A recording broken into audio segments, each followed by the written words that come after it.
ओम श्री गुरुवे नमः।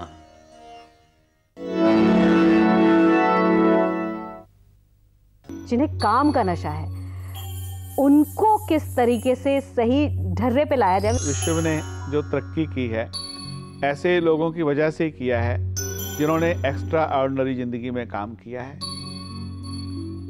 स्वार्थी लोगों के कारण नहीं किया। कई बार ऐसा होता है कि माता पिता ये चाहते हैं कि हमारा बच्चा इसी फील्ड में जाए या ऐसा ही करे, कई बार बच्चा वो नहीं करके कुछ और करता है। क्या हम अपने इस भ्रम को तोड़ नहीं सकते कि 100% की जरूरत नहीं है?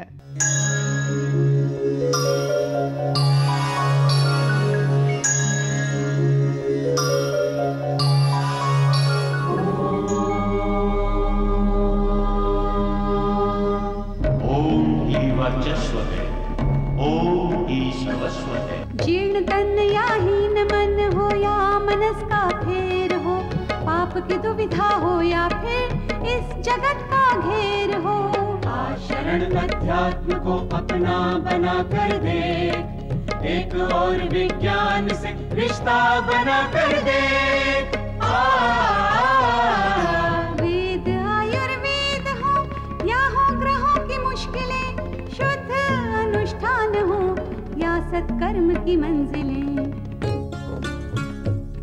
अध्यात्म में हर रास्ता है पास आकर देख, एक और विज्ञान से रिश्ता बना कर देख, एक और विज्ञान से रिश्ता बना कर देख।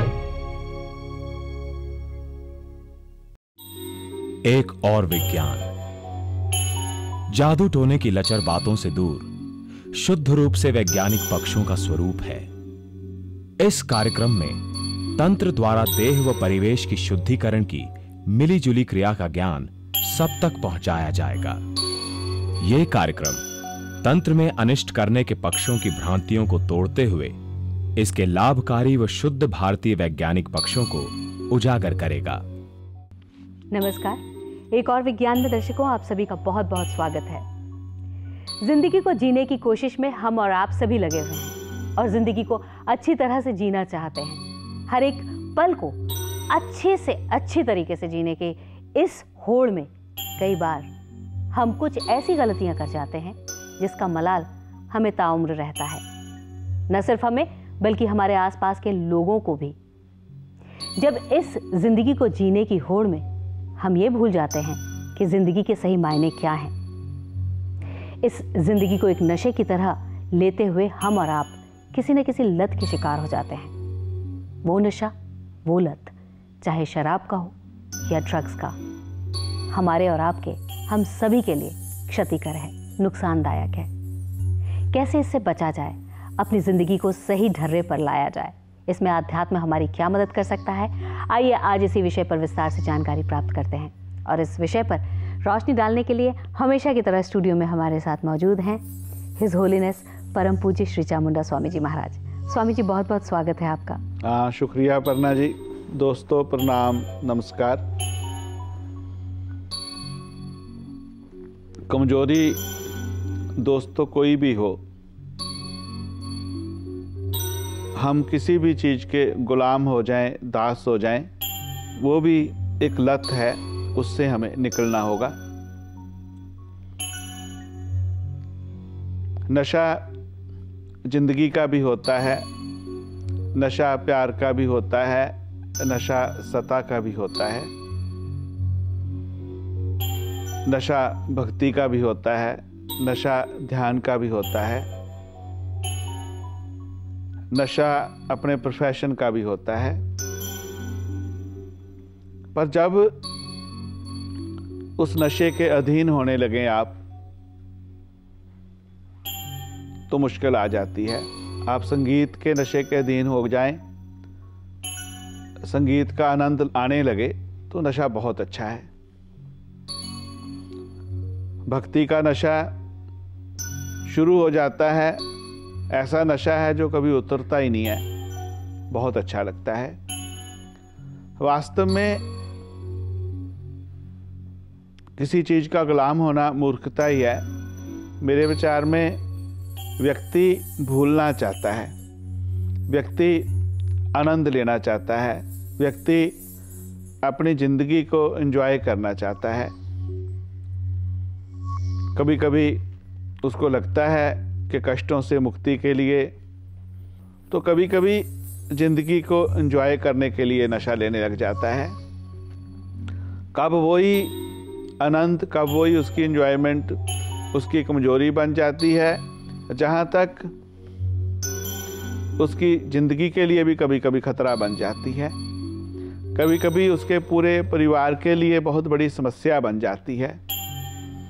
तो आज ये समस्या एक परिवार की नहीं, एक समाज की नहीं, एक देश की नहीं, दोस्तों पूरे विश्व की समस्या है। चाहे वो ड्रग का नशा है, शराब का नशा है, चाहे और बहुत से नशे हैं। जब आप उनकी दुनिया में जाकर के देखते हैं तो पता चलता है कि वो लोग कितने दुखी हैं, उनके साथ प्यार करने वाले कितने दुखी हैं, उनके परिवार वाले कितने दुखी हैं। वो सबसे ज़्यादा दुखी हैं समाज वाले, देश वाले, क्योंकि कोई भी एक व्यक्ति भी अगर इस विश्व में गलत आदत के कारण परेशान है तो सभी दुखी होंगे। तो इस दुख से कैसे हम बच सकते हैं, कैसे इसका समाधान हो सकता है, कैसे हम मदद कर सकते हैं ऐसे लोगों की, कैसे एक अच्छा रास्ता उन लोगों को मिल सकता है, इसी चर्चा को आगे बढ़ाते हैं अपर्णा जी के साथ। स्वामी जी, जिन्हें काम का नशा है उनको किस तरीके से सही ढर्रे पे लाया जाए? मतलब काम करते हैं बहुत अच्छा है, लेकिन कई बार ज़रूरत से ज़्यादा वो काम कर जाते हैं, जैसे कि बहुत सारे जो एस्पेक्ट्स हैं वो छूट जाते हैं उनके, या बहुत सारी ऐसी चीज़ें हैं जो वो नहीं कर पाते हैं। तो उससे कैसे ढर्रे में लाया जाए? यानी काम तो हो लेकिन बिल्कुल वर्कोहॉलिक ना हो जाए। तो उसके लिए क्या कुछ स्पिरिचुअलिज्म में उपाय है, समाधान है? देश ने, विश्व ने जो तरक्की की है ऐसे लोगों की वजह से किया है जिन्होंने एक्स्ट्रा ऑर्डिनरी जिंदगी में काम किया है, स्वार्थी लोगों के कारण नहीं किया। और तभी कभी कभी उनका गृहस्थ असफल हो गया कि बहुत काम करने लगे। आप देखें, कोई रिसर्च हुई है, कोई नई खोज हुई है, ऐसे ऐसे व्यक्तियों की हम जीवनियां पढ़ते हैं तो कई कई दिन तक वो रूम से ही बाहर नहीं निकले। कॉफ़ी पी करके, ब्रेड खा करके 10-10 दिन तक लगे रहे कि इसी चीज़ में जीना है। चेयर पे ही सो गए कभी कभी, फिर उठे। अगर तो पैसा कमाने के लिए ही काम कर रहे हैं, परिवार को ध्यान नहीं दे रहे हैं, तो फिर तो आप थोड़ा सोच लेना कि नहीं, उनको वापस लाते हैं। बहुत से उपाय हैं। अगर वो कोई क्रिएट कर रहे हैं, कोई बहुत बड़ी बात कर रहे हैं जो देश के लिए, समाज के लिए बहुत बढ़िया बात हो सकती है, तो फिर आपको उसमें हाथ बटाना चाहिए, आपको भी साथ में लग जाना चाहिए कि नहीं, मैं भी आपके साथ हूँ। आप देखें, लगभग जितने भी पॉलिटिकल लोग हैं वो परिवार को वक्त नहीं दे पाते हैं। 8 घंटे काम करते हैं, 8 घंटे लोगों को मिलते हैं, जब घर पहुँचते हैं तो थक जाते हैं। अगर उनकी वाइफ कहें भी इनको राजनीति से रोक दो, तो राजनेता कहेगा इस वाइफ को ही रोक दो भैया, मुझे तो राजनीति करनी है, क्योंकि उनको एक राजनीति का नशा हो गया। एक डॉक्टर है, आप देखो डॉक्टर की जिंदगी कितनी कल्याणकारी है, कितनी लोगों के भले के लिए है। सुबह सर्जरी करता है, फिर पेशेंट देखता है, रात को फिर पेशेंट को देखने जाता है, घर आता है, फिर इमरजेंसी का काम आ जाता है, फिर चला जाता है। अगर उसकी वाइफ कहे कि मेरा हस्बैंड तो रात को भी नहीं टिकता, दिन में भी काम करता, तो मैं कहूँगा बहन तुम्हारे दिमाग में खराबी है कोई, इसको ठीक करो। उसकी ड्यूटी ये है, तुम्हें पहले सोचना था कि तू डॉक्टर के साथ शादी कर रही है। जो पेशेंट इमरजेंसी में है उसको पूछो, वो कहेगा डॉक्टर तो मेरे लिए भगवान है, जितनी जल्दी आए उसको 1-1 मिनट भी नहीं काट सकता। वो वेट कर रहा है डॉक्टर की, हॉस्पिटल वाले भी उसकी वेट कर रहे हैं। तो इसका भी बेटे अलग अलग प्रयोजन हो सकता है, अलग अलग ढंग हो सकते हैं, उसी जगह पे इस चीज़ को किया जा सकता है। आप दोस्तों इस चीज़ को समझने की कोशिश करना कि कोई व्यक्ति कैसे कर रहा है, वो लोगों के भले के लिए कर रहा है, समाज के भले के लिए कर रहा है, कि उसको काम करने का नशा ही ऐसे बेवकूफ़ी की तरह कर रहा है। अगर तो लगता है बेवकूफ़ी की तरह कर रहा है, ना उसमें समाज का भला है, ना उसका भला है, ना परिवार का भला है, तो फिर बहुत से उपाय हैं रोकने के। उसको स्तंभन किया जा सकता है, कुछ ही दिनों में रोका जा सकता है। अगर दूसरों को भले के लिए कर रहा है, समाज के लिए कर रहा है, तो कुछ पाने के लिए कुछ खोना पड़ेगा। तो मुझे आज ऐसा लगता है कि जैसे हिंदुइज्म में एक नियम है कि पति अच्छा कार्य करता है, पुण्य करता है, तो 50% वाइफ को मिलता है, वाइफ करती है तो हस्बैंड को नहीं मिलता। तो मुझे लगता है ऋषि मुनियों को भी ऐसी समस्या आई होगी, इसीलिए उन्होंने ये कानून बना दिया तब से। तो आपको 50% पुण्य का कार्य मिलेगा जो आपका पति अच्छा कर रहे हैं, क्योंकि अगर इसका कोई सच में उपाय हो तो मेरी वाइफ भी सबसे पहले जाएगी कि ये भी घर नहीं आता है भैया, जल्दी टाइम पे नहीं आता है, इसका भी कोई उपाय ढूंढो। इसलिए इस बात को यहीं रोकता हूँ कि उनके पास भी ये उपाय ना पहुँच जाए। लेकिन जो नशे वाली बात थी, चलते चलते एक बार उस बात पर वापस लौट कर आते हैं और स्वामी जी जानना चाहेंगे आपसे कि जो नशा लोग करते हैं या जिस नशे से, यानी शराब की लत है या ड्रग का एडिक्शन है, उससे जूझ रहे हैं, अपनी मदद करना चाहते हैं लेकिन कर नहीं पाते हैं, कोशिश करते हैं लेकिन विल पावर साथ नहीं देती है, उनके लिए क्या कहना चाहेंगे आप, और किस तरीके से स्पिरिचुअलिज्म उनकी मदद कर सकता है? आप सोचें तो बेटा, जैसे मैंने बताया था कि 3 तरह का हमें उनके लिए उपाय करने पड़ेंगे। कहीं स्तंभन करना पड़ेगा रोकने के लिए, कहीं वशीकरण करना पड़ेगा उनकी बुद्धि को ठीक करने के लिए, मन को ताकत देने के लिए, मन को शक्ति देने के लिए, कहीं आकर्षण करना पड़ेगा कि वो वापस आ जाएं अपने परिवार में, अपने घर में, अपने कारोबार में, अपनी जॉब में। और सभी के लिए ही ये ढंग अलग अलग से हैं और ये प्रयोग इतने शक्तिशाली हैं, इतने करामाती हैं कि बहुत जल्दी असर दिखाने लगते हैं। और जैसे रिवाल्वर किसी बच्चे को देना पाप है, जिसको समझ नहीं है कि ये रक्षा के लिए प्रयोग करना है, वो बेचारा अपनी हत्या भी कर सकता है, अपने आप के ऊपर भी चला सकता है। इसी तरह से इन प्रयोगों को देना सदा ही गुरु लोगों ने मना किया है, मेरे गुरुदेव ने भी मना किया है। इसकी चर्चा ही हो गई, बहुत बड़ी बात है, क्योंकि इनको हम सभी जगह कर भी नहीं सकते हैं। आप गारंटी से आ जाएं कि चामुंडा स्वामी के सेंटर में चले जाएं तो ऐसा शर्तिया हो ही जाएगा। तो पहले देखना होगा कि ये करना सही है कि गलत है। सही और गलत का निर्णय लेने के बाद ही हम इस चीज़ को करेंगे कि ये क्या सही है क्या गलत है। जैसे आपने अभी पूछा तो उसका बहुत कुछ हो सकता है, पर ऐसा नहीं है ग्रांटेड कि आप डॉक्टर के पास जाओ, डॉक्टर साहब इसकी टांगों की सर्जरी कर दो, बहुत चलता ही रहता 24 घंटे, धीमे कर दो, तो डॉक्टर नहीं करेगा।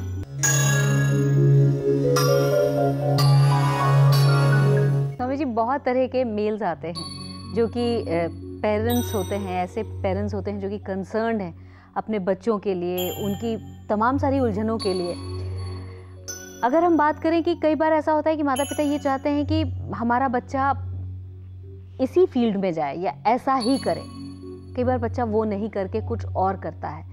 कई बार बच्चे को डाल दिया जाता है साइंस स्ट्रीम में, जबकि बच्चा बहुत अच्छा गिटार बजाता है या उसका संगीत के प्रति इंक्लिनेशन है, लेकिन पेरेंट्स की ऐसी चाहत है कि एक ही बच्चा है, ये इसी फील्ड में जाए, ऐसा ही करे, लेकिन बच्चा नहीं कर रहा होता तो वो एक फ्रस्ट्रेशन का कारण बन जाता है। या पढ़ाई नहीं कर रहा है, बोर्ड्स करीब हैं लेकिन फिर भी नहीं पढ़ रहा है, तो ऐसी स्थिति में जब बच्चा पूरी तरह से अपना 100% नहीं देता है तो उसे किस तरीके से 100% लाने के लिए प्रेरित किया जाए? क्या इसमें स्पिरिचुअलिज्म बच्चे की मदद कर सकता है?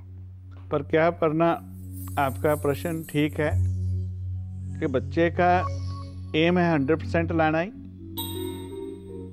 क्या हम कोई और भी आशा कर सकते हैं उससे? क्या हम अपने इस भ्रम को तोड़ नहीं सकते कि 100% की ज़रूरत नहीं है, और ज़िंदगी में पूर्ण इंसान बने, जो अंतर के उसके अंतर में एक छिपी हुई शक्ति है उसको डेवलप करे, वो क्या चाहता है, उसके ग्रह क्या कहते हैं, उसके मुताबिक हम कराएं। अगर आप सोचें एक पेड़ जंगल में लगा दो आप इंडिपेंडेंट, एक पेड़ आप घर में लगा दो, माली उसकी परवरिश कर रहा है। जो माली का पेड़ है हो सकता है अच्छा दिखाई दे, पर नेचुरली डेवलपमेंट नहीं हुई होगी उसकी, कहीं ना कहीं वो खाली होगा, कहीं ना कहीं वो अपनी ताकत नहीं दिखा रहा होगा। तो वास्तव में जो 100% की परंपरा है, मैं इसके खिलाफ हूँ। ये बच्चों को बौना करती है। कहीं ना कहीं हमारे सिस्टम में ही दोष है कि हम बच्चे को सिर्फ 100% के लिए जोर लगाते हैं, उससे बच्चा डेवलप नहीं हो पाता है। और कितनी उसमें ऐसी कमियां रह जाती हैं, जैसे वो 100 लेता है +2 तक, जब उसको कभी मार्केट भेजते हैं, आप उसको कहते हैं बेटा रेलवे स्टेशन जा, मेरी टिकट बुक करवा के आ। वो पूछता है माँ कैसे कराऊँ, मुझे नहीं पता है। फिर माँ डांटती है, तुम इतने साल का हो गया अभी तुम्हें टिकट का ही नहीं पता कैसे करानी है। बच्चा घर से बाहर जाता है, उसको कहते हैं बेटे तू खेतों में जा, देख क्या गेहूं में पानी लगा है कि नहीं लगा खेत में। बच्चा तो हॉस्टल में रहा 12 साल तक, उसको क्या पता गेहूं का खेत क्या है। फिर बाप डांटता है तुम्हें अभी तक ये नहीं पता, इसी कमाई से तुम्हें मैंने पढ़ाया है, इसी कमाई से सब कुछ किया है। तुम्हारे हिंदुस्तान में आज भी इस चीज़ की कमी है। पर जहाँ पे अमेरिका कनाडा में बच्चे की डेवलपमेंट को देखा जाता है, उसको प्रैक्टिकल बनाया जाता है, उसको प्रैक्टिकल सिखाया जाता है। जहाँ तक चाहे वो लड़के हैं लड़कियाँ हैं, उनको खाना बनाना भी सिखाते हैं, उनको शर्ट को बटन लगाना भी सिखाते हैं, ड्राइव करना भी सिखाते हैं, और साथ में एक जो दुनियादारी की शिक्षा है वो भी देते हैं। हमारे देश में सेक्स एजुकेशन के नाम पर बहुत शोर हुआ। सभी माता पिता क्या बच्चों से ये बात कर सकते हैं? नहीं कर सकते हैं। अगर वो शिक्षा बच्चे को स्कूल में मिलनी शुरू हो जाए तो बच्चा मेरे ख्याल से कितनी कारणों से गुमराह होने से बच सकता है। हमें जो ये परंपरा है इसी को तोड़ना है। और बच्चे में तो ऐसी शक्ति है 100% क्या 100 से भी ज़्यादा ला सकता है, पर उसको उसके ढंग से डेवलप होने दो। एक बच्चा खेलना चाहता है, अगर आप उसको 2 घंटे खेलने दो तो उसके पश्चात 1 घंटे में इतनी बढ़िया स्टडी करके बताएगा आपको कि आप हैरान हो जाएंगे, खुश हो जाएंगे। आप माँ हो, आप कहती नहीं तुम बैठ के पढ़, क्यों खेलने जा रहा है। हाँ, मुझे आप ये पूछो कि बच्चा जिस लाइन में जाना चाहता है क्या उसके लिए ये लाइन सही है, या कौन सी लाइन सही हो सकती है, उसमें कैसे 100% कामयाब हो सकता है, उसमें कैसे वो सरताज बन सकता है विश्व का, उसमें कैसे वो बहुत बड़ा बन सकता है। आप देखो अभी रियलिटी शो जो आ रहे हैं तो छोटे छोटे बच्चे इतना अच्छा गाते हैं, मन प्रसन्न हो जाता है, खुश हो जाता है। पर इन्हीं बच्चों को ये मौका मिल पाया, आज से 30 साल पहले बच्चों को ये मौका नहीं मिल पाया।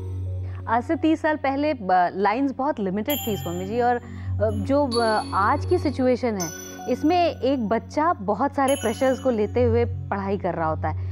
पेरेंट्स उससे ज़्यादा प्रेशर लेकर बच्चे को पढ़ा रहे होते हैं। उन्हें ये लगता है कि भाई हमारे बच्चे को हमने सारी कन्वीनियंसेस दी हुई हैं, सारी सुविधाएं हैं, तो हमारा बच्चा क्यों नहीं परफॉर्म कर पा रहा है। यानी ये वही वाली मिसाल हो जाती है कि मेरी कमीज़ कैसे गंदी है, उसकी कमीज़ कैसे साफ है, यानी उसका बच्चा कैसे अच्छा है, मेरा बच्चा क्यों नहीं 100% ला सकता। तो ये जो प्रेशर एक बच्चा झेल रहा होता है, और साथ में मतलब जो आपने बात कही वो बिल्कुल मेरे ख्याल से हमारे बहुत सारे दर्शक इस बात को समझने की भी कोशिश कर रहे होंगे कि बात ये सही है। पर जो आज के समय में कंपटीशन है, जो आज के समय में जिस कंपटीशन से एक बच्चा चल रहा होता है, उस कंपटीशन में उत्तीर्ण होने के लिए क्या करा जाए, कैसे वो उस कंपटीशन में सफल हो, कैसे मदद कर सकती है स्पिरिचुअलिटी इसमें बच्चे की? बेटे, स्पिरिचुअलिटी सभी क्षेत्र में आपकी मदद कर सकती है।